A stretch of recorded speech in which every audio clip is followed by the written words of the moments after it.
एक गांव में नमक का व्यापारी रहता था। उसके पास एक गधा था।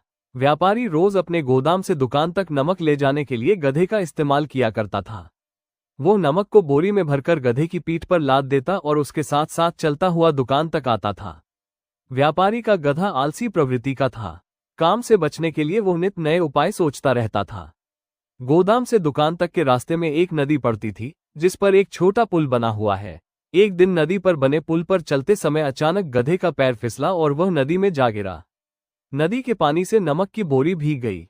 जब तक व्यापारी ने गधे को पानी से निकाला, तब तक बोरी में भरा बहुत सारा नमक घुल चुका था। गधा जब चलने लगा तो उसे बोरी का भार बहुत कम महसूस हुआ और वो खुश हो गया। उसने सोचा कि अपने ऊपर लदा बोझ हल्का करने का ये बहुत बढ़िया तरीका है। अगले दिन वो जानबूझकर नदी में गिर पड़ा। नमक पानी में घुल जाने से बोरी का वजन फिर कम हो गया।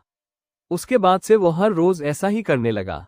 रोज रोज गधे की ये हरकत देखकर व्यापारी उसकी चालाकी समझ गया। उसने गधे को सबक सिखाने का फैसला कर लिया और अगले दिन बोरी में नमक के स्थान पर रुई भरकर गधे की पीठ पर लाद दिया। रुई हल्की थी। इसके बाद भी आलसी गधे ने सोचा कि क्यों न रोज की तरह नदी के पानी में गिरकर इस वजन को और कम कर लिया जाए। इसलिए वो जानबूझकर नदी में गिर पड़ा।